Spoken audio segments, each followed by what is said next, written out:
Back again in 2022. So one of the things that before 2021 even ended, one of the things I really wanted to improve on was actually my public speaking. So, you know, I actually really thought about it, but if you really think about it, there's not many opportunities out there to public speak. And it's one of those things where unless you practice it in front of people, you can say a speech, but with enthusiasm and everything you want, and then you get in front of people, you start rushing, so it's not the same. So it's hard to replicate what you practice to the real thing. What's been kind of funny was that, like, for example, it was like my birthday. I had a few people over my house, and then I did just a little speech, nothing in particular, but I really wanted to sound, I practiced it a little bit, I guess you could say. And then I actually had some friends from out of town that just kind of came back recently. And then, we were at dinner, and then I made a little speech also. Just had somebody, ask me like, hey, what's up with me and my speeches? I didn't really give them the real insight, but ultimately, yeah, I have been wanting to practice my public speaking and wanted, any opportunity that I get, I would just actually just kind of speak out and see how well I would do. One of the things that years ago when I first started my corporate career, there's always this program. There's multiple, I think they call it clubs. They're called Toastmasters clubs. And when I first started my corporate career, my company actually had a Toastmasters club. It's a club that basically helps you with public speaking. I actually went to, like 2 years ago, I actually went to a club near where my office is at. And I went there a few times. And then I think something happened, and then COVID obviously happened. Wow, it's crazy. It's 2 years now. But COVID ultimately happened and then stopped going. And then when I was thinking about, like, hey, what are other opportunities that I could go, place that I could go that I could actually public speak? And I was like, oh wow, I have not thought about my Toastmasters club that I went to 2 years ago for a while now. So I actually had to call the office. I didn't know if Toastmasters still existed or they were still, being active, because obviously, these are actually normally in person. How comfortable was I ended up calling the office, and yeah, they still had it going on. So then I went, and there wasn't as many people as there were when I went 2 years ago, but I'd say there's still about 10 people. And there was actually a lady who had signed up. It was her first time at Toastmasters, and she ended up signing up for, I guess, one of the speaking gigs. And when they're like, hey, when the I guess the Toastmaster of the club was asking, hey, did you really intend to sign up? And she was really hesitant, and I just kind of raised my hand. I was like, hey, I'll speak if she's not willing to speak right now. And then I took that opportunity right away and just to speak. And it turned out really well. Like I said, I feel like I've been practicing kind of just independently, but again, up until you get in front of the class, like, I was really proud of myself. And I actually, for the moment, I actually won best speaker for that session. I think they do it every time if there's enough people that shows up. But what I really wanted to talk about was actually what I taught my speech during that moment. One of the other things, as like I said, as I'm gearing up for 2022, I'm just kind of thinking all the things that I really want to improve on. Public speaking was one of them. And then the other thing was that, you want to do better for 2022, right? And I was actually rehash about something about managing your state, how you can perform better at your job by managing your state. And this is kind of the speech that I had at the Toastmasters, but I'm just kind of going through it again. But ultimately, if you ever think about this, right, has there ever been like a moment where, you're mad at something and someone asks you a question, and it could be like the most innocent question, you just snap at someone just because of how you were feeling at the very moment? And I'm sure that's happened to everyone, but if it hasn't happened to hasn't happened to you, then I guess the other question you got to ask yourself is, what else are you lying to yourself about? Just kidding. But I'm sure it has happened to everyone on this planet. If you've ever been around that, ultimately what happens is that how you're feeling at the moment, where it could be related, really determines how you respond to certain things. And if I were to ask you the question was that, hey, do you do better work or are more productive in a happy state or in a sad, angry, frustrated state? I want to bet the answer is going to be that when you're in a happy state, that's when you're going to be more productive, performing better, and just overall better in general. So the point is that what your state is at the moment really determines how productive you will be. And that's kind of crazy to think, like it could be easy as that. If you let things that come and be, everything that becomes frustrated, uh, you won't be as productive.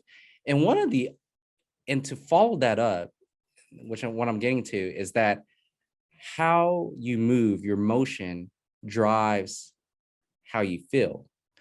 And you can get up and do this right now. If you actually just stand up right now and start jumping up and down, you're going to feel better. I think it's also been proven scientifically that, if you smile a certain amount of times a day, that you're going to feel better.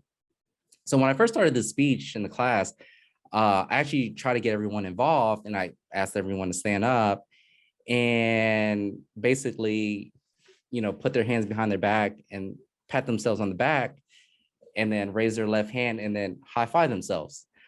So, and if you actually, and when I looked at the crowd, I was like, wow, it's crazy. It's amazing that it works, that everyone's just like really smiling inside, like, yo, what's going on here? And then as I explained that how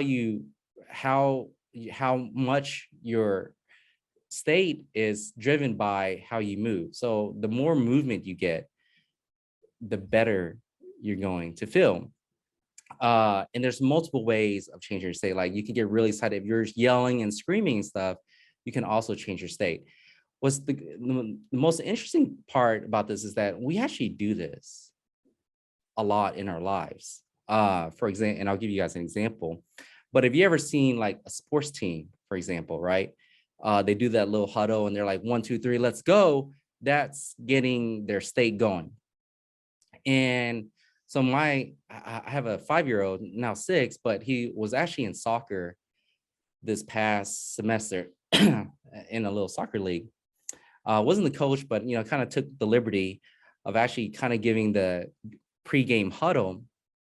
And I would say that there was like two games where our team went out and scored within the first 2 minutes and then didn't score again after that. So, and I like to contribute to the fact that I gave them the pregame huddle, and it got them really excited because understand, like there's certain kids that can get really up for a game, but even as I said a second ago, even professionals, they have to give themselves a pregame huddle and really get their body going, their movement going, and get their state up to another level in order to perform.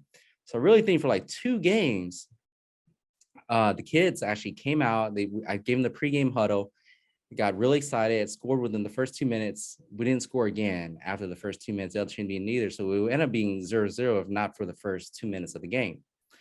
So I really, I was really kind of thinking about it.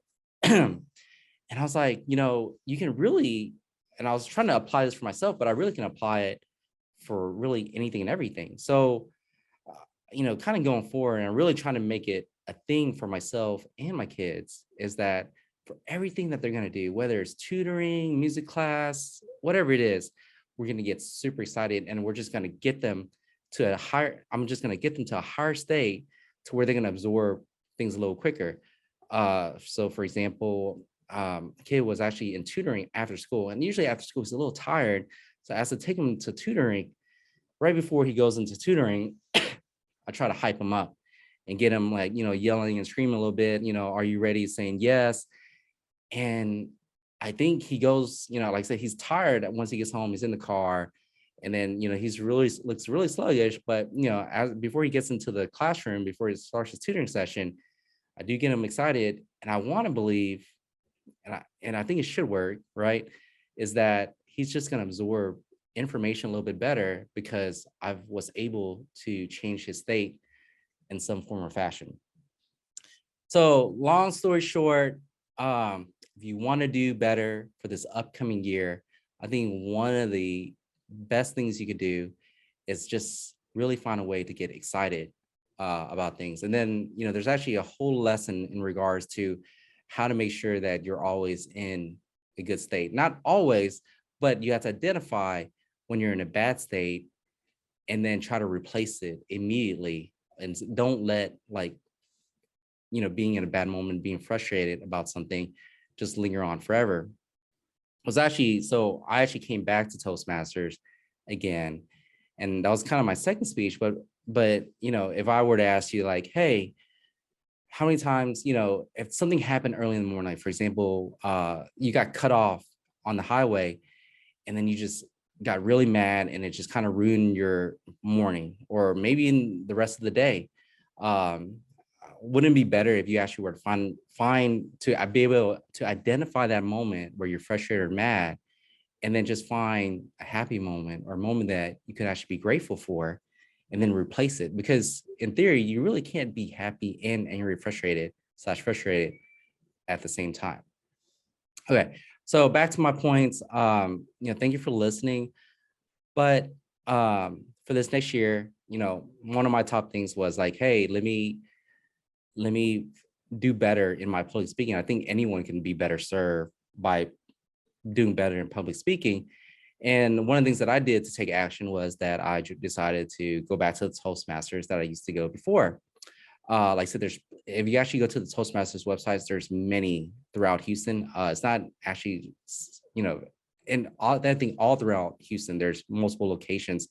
You just got to find one that, that's a little bit more active, that's, kind of suits you. Like I said, I think the one that I found is perfect time of the day for me. Love going there. I think the group themselves are actually very active and then very supportive at the same time. I think is because if you really think about it, there's really not like, if you want to like, hey, let me go practice my public speaking in front of a lot of people, not really many options out there. I mean, I don't think I'm not that interesting where someone is, group, I can just get a group of people and just listen to me, and then I can stand on a stage and talk to people. So one, I joined Toastmasters if you're really looking to improve your public speaking for next year, for this upcoming year. And then also, if you want to just be more productive, kind of think about in your state that like, hey, if you get excited for things, just think, don't take it from me, take it from the athletes, the sport teams that all get amped up, getting super excited before they go out and play a game. So whatever you do, whatever that is, if it's even writing an essay, writing a memo, writing a contract, if you actually get excited to do it, you're going to get through it a little bit faster than if you were just kind of in a, low energy, low level state. Yeah, so those are my two big things: Toastmasters and get your state going. You guys have a good one. Thank you for watching.